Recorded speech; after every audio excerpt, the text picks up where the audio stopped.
नमस्कार दोस्तों, क्राइम तक में आप सबका स्वागत है। मैं हूं सुप्रतिम बैनर्जी। सबसे पहले मैं आप सबका बहुत थैंकफुल हूं कि आप लोग मेरे वीडियोस को इतना पसंद करते हैं, इतना लाइक करते हैं। मैं ये बात क्यों कह रहा हूं? मेरे वीडियो का जो टाइम स्पेंट है, मतलब जितने वक्त तक आप लोग मेरे वीडियो को देखते हैं और मेरे साथ रहते हैं, वो ठीक ठाक है। मतलब YouTube पर इस तरह के प्रोग्राम को जितना वॉच किया जाना चाहिए तकरीबन उतना ही है। तो ये मेरे लिए बहुत बड़ा ब्लेसिंग्स है आप सारे लोगों का। मैं बहुत शुक्रगुजार हूँ और बहुत इमोशनल हूँ ऑनेस्टली आपको बताऊँ। ये भी बताना चाहता हूँ कि व्यूज़ जो है जितना मैं डिज़ायर करता हूँ या जितना एक्सपेक्ट करता हूँ उतने नहीं मिलते। पता नहीं क्यों, लेकिन व्यूज़ कम होने के बावजूद जो लोग भी देखते हैं वो इतनी शिद्दत से और इतने प्यार से देखते हैं कि मुझे लगता है कि आप लोगों का मुझ पर ये बड़ा उपकार है। तो anyway, thank you very much all of you. आज इमोशनल हो गया था तो मुझे लगा कि सबसे पहले अपने दिल की बात ही आप लोगों को बतानी चाहिए। और अब आइए, अब शुरुआत करते हैं। आज की जो कहानी है वो साउथ के स्टेट तेलंगाना की है। तेलंगाना में एक ज़िला है, नाम है संगारेड्डी। और इस संगारेड्डी ज़िले में एक जगह है जिसका नाम है अमीनपुर। अमीनपुर गांव है ये। और अमीनपुर गांव में एक और लोकेलिटी है जिसका नाम है बीरनगुड्डा। तो इस बीरनगुड्डा में एक परिवार रहा करता था और परिवार छोटा सा ही था, ज़्यादा बड़े मतलब ज़्यादा लोग नहीं थे फैमिली में। पति पत्नी और 3 प्यारे प्यारे छोटे छोटे बच्चे। बच्चे जो हैं उनकी उम्र यही 8 से 12 साल के बीच थी। मतलब एक बच्चा था 8 साल का, एक 12 साल का था और एक बीच में 10 साल की एक बेटी थी, जिसको इधर नॉर्थ इंडिया में सारी बेटियों को लोग बहुत प्यार से गुड़िया कहते हैं। मुझे वो बात बहुत अच्छी भी लगती है। तो खैर, एक गुड़िया थी और 2 गुड्डे थे कुल मिलाकर, और हस्बैंड वाइफ। परिवार भी मतलब वेल सेटल्ड था, ऐसी कोई दिक्कत नहीं थी। हस्बैंड की अगर मैं प्रोफाइल की बात करूं तो हस्बैंड का प्रोफाइल जो है वो बहुत वर्क वाइज बहुत बढ़िया नहीं था। मतलब वो मेहनत मजदूरी करने वाला काम करता था, इसमें कोई बुराई नहीं है। लेकिन आजकल के ज़माने में जहां ज़्यादा पैसों की दरकार होती है वहां आदमी काम भी कुछ अच्छा करना चाहता है। तो जो हस्बैंड है वो इस मामले में थोड़ा सा अपनी वाइफ के मुकाबले कमतर था। वो वाटर टैंकर चलाया करता था, लेकिन वो एक खुददार आदमी था, ईमानदार आदमी था, अपने बीवी बच्चों का ख्याल रखता था। और वाइफ जो है वो लकीली, और उसका जो बैकग्राउंड था, जो एजुकेशन था, उसकी बदौलत उसे अच्छी नौकरी मिली थी। वो एक प्राइवेट स्कूल में जॉब करती थी, टीचर का काम करती थी। तो देखा जाए तो दोनों का प्रोफाइल थोड़ा मिसमैच था, लेकिन दोनों मिलकर जो है घर के लिए अच्छा कंट्रीब्यूट कर रहे थे और अपनी बच्चों की अच्छी परवरिश भी कर रहे थे। तो कुल मिलाकर इस परिवार में सब कुछ ठीक चल रहा था। जो वाइफ है, जो टीचर का काम कर रही थी, उसका नाम है रजीता। और जो उसके हस्बैंड हैं उसका नाम है अवीरू चिंतला। अवीरू चिंतला पूरा नाम है, अवीरू चिंतला चेन्या, ये पूरा नाम है। साउथ के लोगों का नाम ऑब्वियसली हम नॉर्थ इंडियन लोगों के लिए थोड़ा सा टंग ट्विस्टर टाइप का हो जाता है। तो साउथ के जो दर्शक हैं वो ज़्यादा रिलेट कर पाते होंगे कि मैं कितना बुरा प्रोनाउंस कर रहा हूँ। एनीवे, चलिए। तो ये पति पत्नी थे, अवीरू चिंतला और रजीता, और ज़िंदगी बहुत खुशहाल चल रही थी, ठीक चल रही थी। 27 मार्च को शाम के वक्त, अभी पिछले महीने की ये बात है, ये जो अवीरू चिंतला है ये अपने घर से काम के लिए निकला। अक्सर ऐसे निकला करता था, टैंकर लेकर वो एक जगह से दूसरे जगह जाया करता था। और इस बार उसको जाना था टैंकर लेकर चंदन नगर। तो उसने पूरी तैयारी की। वाइफ ने उसके लिए खाना वाना फटाफट बनाकर जो भी पैक करके दे सकती थी वो दी। घर में बच्चों को संभाल रही थी वो। और अवीरू चिंतला जो है अपना टैंकर लेकर, अपनी गाड़ी लेकर वो निकल गया। और वाइफ ने सी ऑफ भी किया, बाय किया। इसके बाद वो घर आ गई। इसके बाद अवीरू चिंतला जो है वो अपनी वाइफ से, रजीता से कांटेक्ट करने की कोशिश उसने बीच में की, लेकिन उसका फ़ोन जो है वो अनअटेंडेड आ रहा था। तो उसके पति को थोड़ी चिंता भी हुई कि अरे फ़ोन नहीं उठा रही। फिर लगा कि शायद बच्चों का ख्याल रख रही होगी, कहीं बिज़ी होगी या आराम कर रही होगी, ऐसा उसके हस्बैंड को लगा, अवीरू चिंतला को। तो जो 27 मार्च का दिन है, उस दिन तो खैर शाम को ही वो निकला था, तो वो दिन तो निकल गया। उसके बाद 28 मार्च का दिन आया, 28 मार्च को वो टैंकर लेकर लेट आफ्टरनून यानी शाम के वक्त वापस आया। जब वो वापस आया तो उसने जब दरवाजे पे दस्तक दी तो उसने देखा कि दरवाज़ा पहले से ही खुला हुआ है। और वो उसे थोड़ी चिंता भी हुई, क्योंकि उसकी वाइफ फ़ोन नहीं उठा रही थी, दरवाज़ा खुला हुआ था। तो वो तेज़ कदमों से घर के अंदर गया और अंदर जाने के बाद उसने देखा कि उसकी वाइफ जो है वो दर्द से छटपटा रही है। उसके पेट में बहुत तेज़ दर्द हो रहा है और जो चावल, दही और इस तरह के जो फूड आइटम हैं वो घर में बिखरे हुए हैं। वो घबरा गया कि अरे ये क्या हुआ, क्योंकि मन में थोड़ी आशंका या शंका तो हो ही रही थी जब उसकी वाइफ ने फ़ोन उठाना बंद कर दिया था या कॉल अनअटेंडेड जा रहा था। तो वो थोड़ा घबरा गया। फिर उसने अपनी वाइफ से पूछा कि हुआ क्या। उसने कहा मेरी छोड़ो, बच्चों को देखो प्लीज़। तो वो दूसरे कमरे में गया। दूसरे कमरे में उसने देखा कि उसके जो तीनों बच्चे हैं वो बेसुध, बेहाल, निढाल पड़े हुए हैं। उनकी आंखें बिल्कुल बंद हो चुकी हैं। ये अवीरू चिंतला ने जब ये मंज़र देखा तो वो घबरा गया, पागलों की तरह उसकी हालत हो गई, क्योंकि 3 बहुत ही खूबसूरत, प्यारे प्यारे, इंटेलिजेंट बच्चे और बीवी, सबकी हालत ख़राब, बच्चों की हालत ज़रूरत से ज़्यादा ख़राब। वो बिल्कुल पागलों की तरह शोर मचाने लगा, चिल्लाने लगा और अपने घर से बाहर आकर जो है उसने बड़ा तेज़ चिल्लाया, पड़ोसियों को बुलाया। पड़ोसी भी भागे भागे आए उसका शोर सुनकर। सारे लोग घबरा गए, क्या हो गया। घर के अंदर आकर पड़ोसियों ने भी देखा कि वाकई घबराने वाली बात है। तीनों बच्चे बेहोश पड़े हुए हैं, पत्नी दर्द से छटपटा रही है और खाना बिखरा पड़ा है। तो सबको उठाकर, गांव वालों के साथ मिलकर, जिस लोकेलिटी में वो रहता था, सबको उठाकर वो पास के हॉस्पिटल में लेकर गया। वहाँ हॉस्पिटल में ले जाने के बाद डॉक्टरों ने फ़ौरन सबको अटेंड किया, तीनों बच्चों को और उसकी वाइफ को। लेकिन अभी तो इस तकलीफ़ और दर्द की ये शुरुआत भर थी। कुछ देर बाद अस्पताल के सारे डॉक्टरों की टीम ने जब सबको एग्ज़ामिन कर लिया, उसके बाद ये बताया कि देखिए बच्चे जो है वो बचाए नहीं जा सके, वो ज़िंदा नहीं है। इस बीच दर्द से कराहती और छटपटाती रचिता ने अपने पति और दूसरे मददगारों को किसी तरह से ये बताया था कि उसने तो अपने बच्चों को घर में दही चावल खिलाया था और उसने खुद भी यही खाया था। तो इसके बाद बच्चे जो है उनको तकलीफ़ हुई और वो छटपटाने लगे, वो सो गए। लेकिन मैं उनको क्या अटेंड करती, मेरे पेट में खुद इतना तेज़ दर्द शुरू हुआ कि मैं खुद भी अपने आप को संभाल नहीं पाई और मेरी तो अभी भी हालत बहुत बुरी है। तो हॉस्पिटल के लोगों ने और शुरू में बाकी लोगों ने रचिता को ये बात भी नहीं बताई, क्योंकि उनको लगा कि भाई अल्टीमेटली वो माँ है, अगर उसको पता चलेगा कि उसके तीनों बच्चे अब इस दुनिया में नहीं हैं तो हो सकता है उस पर बिजली गिरे, वो पागल हो जाए। तो लोगों ने रचिता को ये बात शुरू में नहीं बताई। लेकिन लोगों को शुरुआती जो पूरी कहानी समझ में आई, उसके मुताबिक लोगों को समझ में आया कि शायद सीवियर फूड पॉइजनिंग हुई। मतलब बहुत तेज़ जो है वो बदहज़मी कह लें, या खाना जब जहर में तब्दील हो जाता है, कुछ ऐसा केमिकल रिएक्शन होता होगा बॉडी के अंदर। कई बार फूड पॉइजनिंग थोड़ा बहुत तो हम लोगों को होता रहता है जब बदहज़मी हो जाती है, आपको पता है कितनी तकलीफदेह चीज़ होती है। लेकिन यहाँ एक्यूट या सीवियर, जिसके लिए एक वर्ड यूज़ होता है मेडिकल में भी, मतलब ज़रूरत से ज़्यादा फूड पॉइजनिंग का मामला ये था।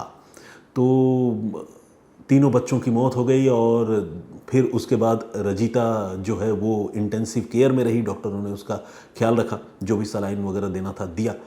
इसके बाद जब थोड़ी सी चीज़ें सेटल हुई तो रचिता को भी पता चली कि उसके बच्चे अब इस दुनिया में नहीं रहे। वो वाकई, उसकी हालत पागलों जैसी हुई। वो रोने, चिल्लाने, दहाड़े मारकर रोने लग गई और अल्टीमेटली ये फूड पॉइजनिंग का जो केस है उसका एक बहुत दर्दनाक अंत हुआ कि तीनों बच्चे इस दुनिया से चले गए और रचिता जो है वो बचा ली गई। लेकिन ये एक अजीबोगरीब मामला था, सस्पिशियस मामला था। खाने में और दही चावल जैसी चीज़ में अगर डेलिबरेटली कोई जहरीली चीज़ न मिलाए तो फिर फूड पॉइजनिंग इतना भयानक कैसे हो सकता है कि 3 बच्चों की मौत हो जाए और वाइफ, जो बच्चों की माँ है, उसकी भी ज़िंदगी पर बनाए। ऐसा कैसे हो सकता है।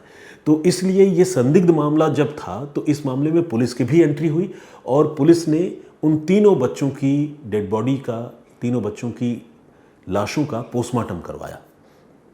अब जब पोस्टमार्टम करवाया तो पुलिस को और जो पोस्टमार्टम करने वाले डॉक्टर्स हैं उनको ये देखकर, ये जानकर हैरानी हुई कि उनके बॉडी में फूड पॉइजनिंग के कोई भी सिम्टम्स नहीं थे और न तो किसी जहर के सिम्टम्स थे। अब सवाल यह है कि फिर मौत कैसे हुई।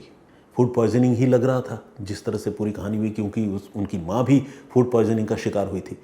तो जब पोस्टमार्टम रिपोर्ट सामने आई तो पता चला कि उन तीनों बच्चों की मौत जो है स्मॉदरिंग की वजह से, यानी सांस रोके जाने की वजह से हुई है।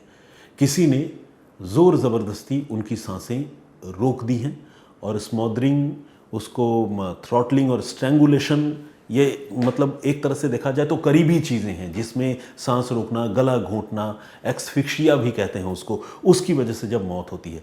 तो ये साइन या सिम्टम्स उन तीनों बच्चों की बॉडीज़ पर थे। और स्मॉदरिंग जैसी बात जब आ गई तो इसका मतलब क्या हुआ कि उन तीनों बच्चों का कत्ल किया गया था, उनकी हत्या की गई थी।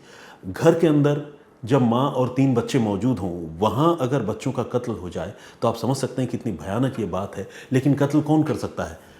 क्या रजीता ने ही ये कत्ल किया था? अब पुलिस को ये पता लगाना था और इस मामले की तफ्तीश पुलिस को करनी थी।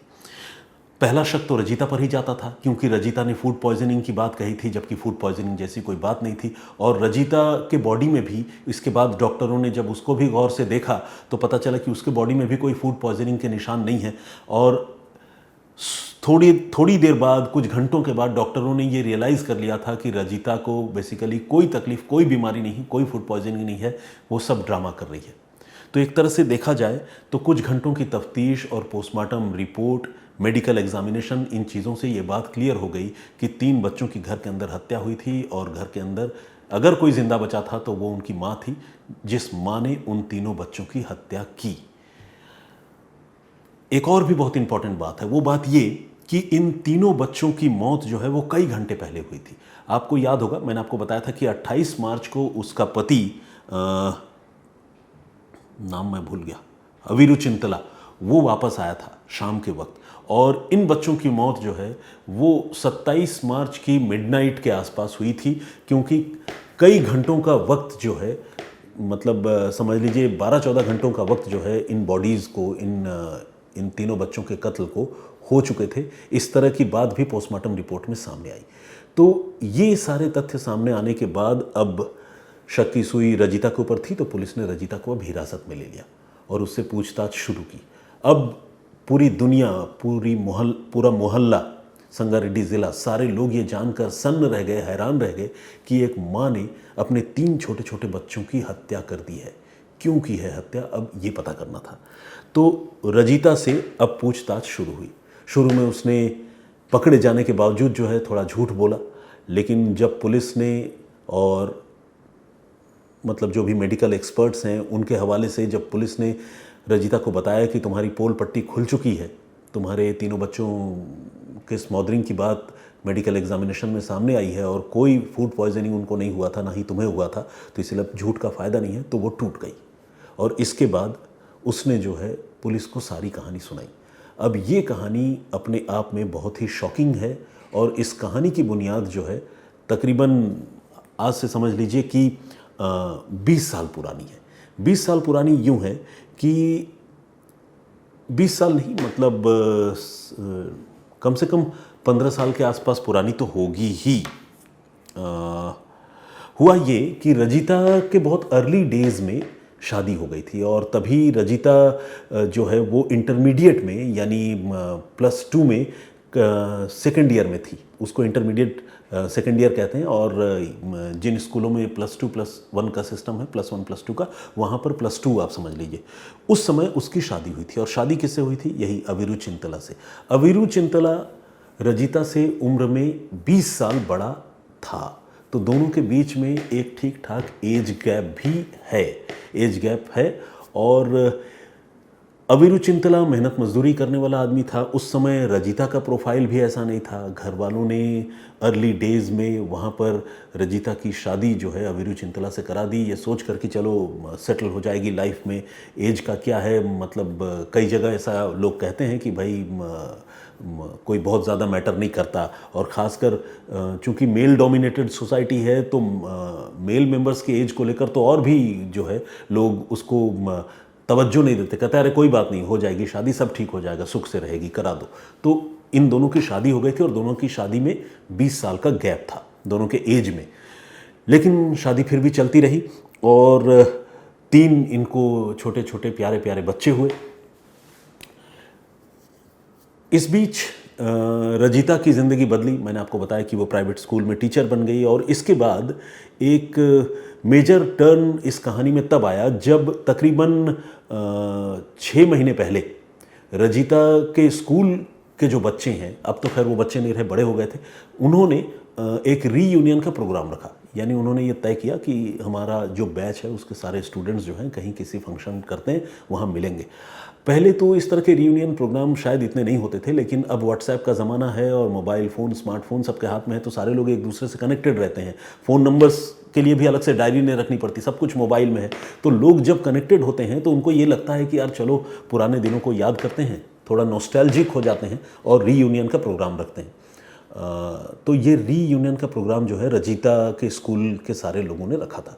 उस रीयूनियन प्रोग्राम में तकरीबन 6 महीने पहले रजिता गई थी, और उस प्रोग्राम में बहुत सारे दोस्तों से उसकी मेल मुलाकात हुई, बातचीत हुई।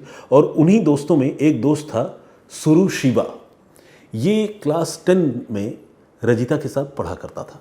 रजिता का उसके प्रति उन दिनों में इन्फैचुएशन था, यानी एक लगाव था, आकर्षण था। बहुत सालों के बाद वो शिवा से मिली और शिवा भी रजिता से मिला। दोनों एक दूसरे को देखकर एक दूसरे के प्रति आकर्षित हो गए। उनमें एक दूसरे के प्रति ललक या प्यार जग गई, और इसके बाद तकरीबन 6 महीने तक वो चोरी छुपे एक दूसरे से मिलते रहे। मोबाइल फ़ोन पर बातें होती रही, वीडियो चैट होता रहा। बच्चे चूँकि काफ़ी छोटे छोटे थे तो उन्होंने कभी इस रिलेशनशिप में बाधा डालने की कोशिश नहीं की, और उनको पता भी नहीं चला कि उनकी माँ क्या कर रही है।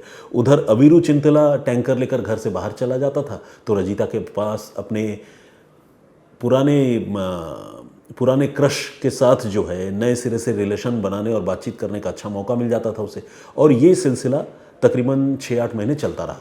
6 महीने के बाद जो है रजिता को लगा कि अब अवीरू चिंतला से पीछा छोड़कर हमें आगे बढ़ना चाहिए, और मुझे जो है वो शिवा से ही शादी करनी चाहिए, क्योंकि वो शिवा के साथ अवीरू चिंतला को कंपेयर करने लगी थी। और अवीरू चिंतला कहाँ एक मेहनत मजदूरी करने वाला बुज़ुर्ग बनता हुआ, बुजुर्गियत की तरफ जाता हुआ आदमी, और कहाँ काफ़ी यंग उसके मुकाबले रजिता के एज ग्रुप का वो शिवा। तो दोनों को जब उसने कंपेयर करना शुरू किया तो उसको लगा कि नहीं, Shiva is much better choice. तो उसने सोचा कि मैं अब शिवा से शादी करूँगी, अपनी ज़िंदगी को नया मोड़ दूँगी। लेकिन वो माँ थी, बच्चे थे उसके साथ, तो बच्चों को वो छोड़ना नहीं चाहती थी। तो एक दिन उसने शिवा से कहा कि देखो, मैं तुमसे शादी करना चाहती हूँ, मैं अवीरू से बहुत ऊब गई हूँ, अवीरू चिंतला से, उसके साथ मेरी अक्सर लड़ाइयाँ भी होती रहती है। शिवा ने छूटते ही ये कहा कि देखो, मैं भी तुमसे शादी करना चाहता हूँ, लेकिन मेरी एक ही शर्त है कि तुम जो है वो पहले तो मैं तुमको अनमैरिड चाहता हूँ, लेकिन अब अनमैरिड तो तुम हो नहीं, तुमको या तो डाइवोर्स लेना होगा, और दूसरा मैं चाहता हूँ कि तुम्हारा कोई चाइल्ड ना हो, तुम चाइल्डलेस अगर हो तो फिर मैं तुमसे शादी करना चाहूँगा। शिवा के कहने का मतलब ये था कि तलाक भी लेना होगा, बच्चों को भी छोड़ना होगा, तभी मैं तुमसे शादी करूँगा। ये बात जब रजिता ने सुनी तो वो शिवा के प्यार में इतना पागल हो चुकी थी, पता नहीं इसको प्यार नाम दूं या क्या दूं। उसने सोचा कि अभी तलाक लेना और बच्चों को छोड़ने के लिए लीगलिटीज़ में जाना, उसमें तो काफ़ी वक्त लग जाएगा। उसने ये तय कर लिया कि वो अपने बच्चों की हत्या कर देगी। सोचिए दिमाग कैसे काम करता है इंसान का, कई बार नेगेटिवली। तो उसने सोचा कि मैं बच्चों की हत्या कर दूंगी, और इसके बाद उसने शिवा से राय ली। शिवा ने बोला, मुझे कोई प्रॉब्लम नहीं है, तुम अगर मार देती हो तुम्हारे बच्चों को तो बहुत अच्छी बात है, हम फ़ौरन शादी कर लेंगे, बस तुमको उनसे अलग होना होगा, मेरी एक ही शर्त है। कैसा वो भी आदमी था, मैं उसके बारे में भी सोच रहा हूँ और हैरान हो रहा हूँ, आप लोग भी सोचकर हैरान होते होंगे। तो खैर, ये इसी को कहते हैं ना कि लाइक माइंडेड लोग एक दूसरे से मिल भी जाते हैं। तो ये लाइक माइंडेड बेवकूफ़ और जल्लाद किस्म के लोग थे, जिन दोनों का एक दूसरे से मिलन हो गया। तो इसके बाद रजिता ने यह तय किया कि वो जो है तीनों बच्चों की हत्या कर देगी, और उस हत्या वाले आइडिया को उसका जो बॉयफ्रेंड था शिवा, उसने हवा दे दी कि हाँ करो। 27 मार्च का वो दिन था जब अवीरू चिंतला यानी रजिता का पति वो टैंकर लेकर घर से बाहर निकल रहा था। इस दिन वो घर से बाहर निकला। घर से बाहर निकलते ही रजिता के दिमाग में प्लानिंग चल रही थी, बल्कि उसने प्लान कर लिया था। उसने फ़ोन किया शिवा को, और शिवा को फ़ोन करके बोला कि मैं आज ही रात को मेरे तीनों बच्चों को मारूंगी, तुम तैयार रहना, हम लोग जल्द मिलेंगे, शादी होगी। शिवा ने कहा बिल्कुल मारो, मैं भी चाहता हूँ कि तुम मार दो, फिर हम लोगों की शादी होगी और हम नई शुरुआत करेंगे। बस ये महिला, इसके बारे में मैं क्या कहूँ। ये रात को इसने एक एक करके नींद की हालत में अपने तीनों बच्चों की जान ली। 12 साल का बेटा था जिसका नाम था साई कृष्णा, बहुत प्यारा। और इसके बाद 10 साल की एक गुड़िया थी प्यारी सी, मधुप्रिया। कितने नाम भी कितने प्यारे प्यारे हैं। 8 साल का एक और छोटा बच्चा था जिसका नाम था गौतम। पहले 12 साल के बेटे को, फिर 10 साल की बिटिया को, और फिर 8 साल के छोटे से गौतम को तौलिए से सांस रोककर इस महिला ने मारा। मेरे मन में बहुत सारे विशेषण आ रहे हैं कि इस महिला से पहले मैं कुछ शब्दों का इस्तेमाल करूं, लेकिन मैं वो कर नहीं सकता, आप समझ सकते हैं। तो मारा, और मारकर उसके बाद जो ड्रामा उसने किया, जो स्वांग रचा, वो आप सबको पता ही है। तो खैर, अब शिवा को भी पुलिस ने गिरफ्तार कर लिया है, रजिता को भी गिरफ्तार कर लिया है, दोनों जेल में हैं। और ये कहानी यहीं तक। उम्मीद करते हैं कि इनको इनके गुनाहों की सज़ा मिलेगी। आज नहीं तो कल ये दोनों गिरफ्तार तो हो ही चुके हैं, इनको कोर्ट से सज़ा भी मिलेगी, इस तरह मैं उम्मीद करता हूँ। लेकिन इस पेशकश को ख़त्म करने से पहले आइए जल्दी से कुछ लोगों के कमेंट्स पढ़ता हूँ। आप लोग रेगुलर कमेंट भी करते हैं और अपने दिल की बात मुझे बताते हैं, मेरे बारे में इतनी पॉजिटिव राय जो रखते हैं वो सारी बातें बताते हैं, तो मैं शुक्रगुजार तो हूँ। मैंने पहले ही आप लोगों को कह दिया था। आइए अब कुछ कमेंट पढ़ते हैं। निवेदिता गुप्ता जी ने कमेंट किया है हाल ही में। उन्होंने ये कहा है, हमारी रेगुलर लिसनर, उन्होंने कहा है कि आजकल के ज़माने में मियाँ बीवी के रिश्ते वाकई ऐसे हो गए हैं कि मर्डर जो है वो लगता है कि एक कॉमन सी बात हो गई है। लोगों के मन से जो है डर निकल गया है, उनका ऐसा कहना है। काफ़ी हद तक आपकी बात सही है। दीपक कुमार ने भी कमेंट किया है, जय श्री कृष्णा। दीपक फ्रॉम जयपुर ये लिखते हैं। जगदीश के चांडेगड़ा साहब है, ये गुजरात से हैं। इन्होंने कहा है कि हिला देने वाली कहानी है। बेसिकली मैंने जो प्रीवियस स्टोरी सुनाई थी, मैंने बताया था कि एक आदमी ने जो खुद करोड़पति है, उसने अपनी बीवी की बड़ी मामूली बात पर हत्या कर दी, और हत्या के उस मामले का खुलासा जो है जहाँ तक मुझे याद है 0.9 mm के एक छोटे से सबूत से हुआ। 0.9 mm बहुत छोटी चीज़ होती है। क्या है? बेसिकली वो एक नोज़पिन है, इतना ही बड़ा होता है। मैंने खुद गूगल करके जो है नोज़पिन के साइज़ के बारे में पता किया था, तो वो इतना ही बड़ा होता है। अब इतने छोटे से चीज़ से कातिल तक पुलिस पहुंची, कैसे पहुंची? आप जानना चाहते हैं तो उस स्टोरी को सुन सकते हैं। सुशील पांडे ने जो है कमेंट किया, उन्होंने कहा है कि वो शमसर की और मेरी स्टोरी रेगुलर सुनते हैं और मर्डर के तौर तरीके सुनकर वो आश्चर्यचकित हो जाते हैं। उन्होंने अपनी बेटी का नाम लिया है काम्या पांडे, और उनकी बेटी का जन्मदिन है। इन्होंने कल लिखा था कि आज जन्मदिन है, नहीं आज ही लिखा है, 3 घंटे पहले इनका कमेंट है। इन्होंने लिखा है कि काम्या पांडे का जन्मदिन है, मुझे अच्छा लगेगा अगर आप विश करेंगे। ये भी कोई पूछने वाली बात है? अगर कमेंट में पढ़ रहा हूँ और वो मेरी आंखों के सामने अपीयर हो जाए स्क्रॉल करते वक्त, तो मैं क्यों नहीं विश करूँगा, बिल्कुल विश करूँगा। बहुत बहुत शुभकामनाएं और बहुत शुभ आशीर्वाद काम्या पांडे को, आपकी गुड़िया को। और सुशील जी, बहुत बहुत बधाई आपको कि आप इतने लकी फादर हैं। बहुत धन्यवाद आपका कमेंट करने के लिए। राघवेंद्र तिवारी जी ने भी कमेंट किया है, बहुत बहुत स्वागत आपका। और हमेशा कॉम्प्लीमेंट करते हैं। चंद्रशेखर भावी, पता नहीं मैंने अगर नाम सही पढ़ा हो तो इनका कमेंट है, क्योंकि बहुत लंबा नाम है, सरनेम भी उसी में जुड़ा हुआ है। प्रदीप कुमार जी का कमेंट है, उन्होंने इमोजीज भेजी है, thank you very much. Sarang Chauhan साहब हैं, इजाजुद्दीन साहब हैं, ये सऊदी अरबिया से हैं, और ये कह रहे हैं कि आपकी स्टोरी रेगुलर सुनता हूँ, लव यू सर, अल्लाह पाक आपको सलामत रखे। क्या बात है, इतनी मोहब्बत भरे कमेंट के लिए बहुत धन्यवाद इजाजुद्दीन साहब, शुक्रगुजार हम हैं आपके। अनस प्ले टाइम के नाम से एक आईडी है, उन्होंने कहा है कि अगर पुलिस कोई काम करने पे आ जाए तो वो कोई भी केस सॉल्व कर सकती है। देखिए, खासकर देखिए, पुलिस के ऊपर हमारे देश में बहुत वर्कलोड है। मैं सिंस सालों साल मैंने क्राइम रिपोर्टिंग की है, तो मैंने पुलिस वालों की हालत देखी है। जो थानेदार होता है ना, वो घर नहीं जा पाता। कम से कम ये जो नॉर्दर्न स्टेट्स की मैं बात बता रहा हूँ, अभी हाल ही में इंडियन जस्टिस रिपोर्ट आई है, उसमें साउथ के स्टेट में जुडिशियरी पुलिस का काम जो है उत्तर भारत के राज्यों के मुकाबले काफ़ी बेहतर पाया गया है। तो उत्तर भारत के राज्यों में पुलिस की हालत बहुत बुरी है। थानेदार घर नहीं जा पाता, एक तख्त लगा कर रखता है जो एसएचओ का कमरा होता है उसके पीछे, और उसी तख्त में उसकी ज़िंदगी कट जाती है, थाने बदलते रह जाते हैं। तो ऐसी जगहों पर पुलिस पर जब बहुत ज़्यादा वर्कलोड हो, वहाँ आप समझ सकते हैं कि इन्वेस्टिगेशन पर कभी कितना लोड पुलिस पर होता होगा। लेकिन पुलिस वाले इन्वेस्टिगेट करते हैं, लेकिन अब इंटेंसिटी तभी डिपेंड करती है ना। अब मान लीजिए मर्डर का मामला होगा तो पुलिस पूरी ताकत लगाती है। अगर मान लीजिए किसी को एक थप्पड़ मारकर मोबाइल छीन लिया होगा तो पुलिस उसे हल्के में लेगी ही, क्योंकि उसे बड़े केस सुलझाने हैं, वीआईपी ड्यूटी करनी है, लॉ एंड ऑर्डर का मामला देखना है, तो वो छोटे छोटे मामलों को इसीलिए इग्नोर करती है। आप लोगों को लगता होगा कि ये पुलिस वाले सब जो हैं आलसी हैं, बदमाश हैं, देखिए मतलब सबके बारे में मैं नहीं कह रहा हूँ, ना तो सब आप लोगों के बारे में भी कह रहा हूँ, लेकिन एक जनरल परसेप्शन है कि पुलिस वाले जो है अपना काम ईमानदारी से नहीं करते, करना चाहते हैं लेकिन हालात ऐसे हैं ना कि वो कर नहीं पाते। ये मैं मतलब इनसाइडर तो नहीं हूँ, लेकिन आपके और पुलिस वालों के बीच की एक कड़ी आप समझ सकते हैं मुझे। प्रकाश पी ने भी कमेंट किया है, बहुत बहुत स्वागत आपका। प्रदीप भांबू जी का कमेंट है, गियर शिफ्टर के नाम से एक आईडी उन्होंने कमेंट किया है। क्लिप मूवी रवीश अंसारी साहब ने कमेंट किया है, बहुत बहुत स्वागत आपका। रवीश आपका मतलब जो नाम है, मैं इस पर मैंने पहले भी एक बार कमेंट किया है। रवीश नाम जो है वो एक हिंदू नेम है, अंसारी सरनेम मुस्लिम है।